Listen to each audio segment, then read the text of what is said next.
The Nairobi governor made the decision to suspend Rose Mwema, who is the chief officer in charge of planning, urban development and housing, Jairus Kangeda, who is the director of enforcement and compliance, as well as 2 city engineers, while 14 others in the line department are under investigation after intense pressure and questioning by the public on what had befallen the city housing sector.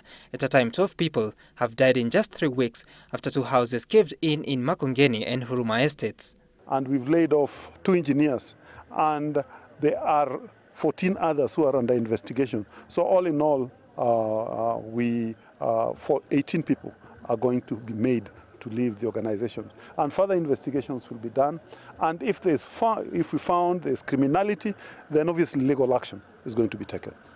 Earlier Tuesday, County Executive Committee member in charge of planning Tom Odongo, who spoke in a Power Breakfast interview, attributed his office's inability to crack down on defective housing to legal challenges. In the case of Huruma, you can see the weaknesses in the legal process. That at the point that you have already gone to court and warrant of arrest has been given, already a process of punishing the developer has already started. You must arrest the developer and bring the developer to court. Governor Kidero says 70% of the city's buildings are not compliant with the city's building requirement, translating to about 140,000 houses. Most of these are said to be in the Eastlands. We will start taking action against masons, builders, contractors, including even the laborers who are working on construction sites that have not been approved. At the Huruma collapsed building site, the multi-agency rescue team completed its operation of sifting through the debris, through which a body of a man was retrieved, bringing the total death toll to 5. For now, 2 victims are still recuperating in hospital, while 36 others have already been discharged. Some of them and their families were at the site to pick what they could salvage. This man, who lived on the 6th floor, is lucky to be alive after suffering head, arm and leg injuries, but is too traumatized to talk to us. Taenda kungangana tu na maisha, hata kama itakuwa ngumu tangangana juu niko hai.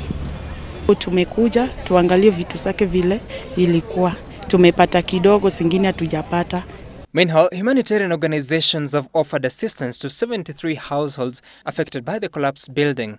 56 of them lived in the 7-story building, while 17 others occupied shanties by the side of the building. We've been able to give them sets from the Red Cross, which is a blanket. I believe there was a mosquito net inside, a bit of soap, basic requirements that the Red Cross donated to the 73 households. For those who lost their documents, they have been advised, and the local administration is ready to assist by identifying them, vetting them, getting the right documents.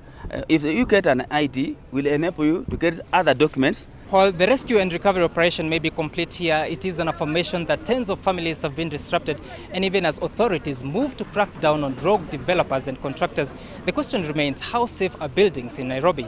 Sam Gituku for The Big Question.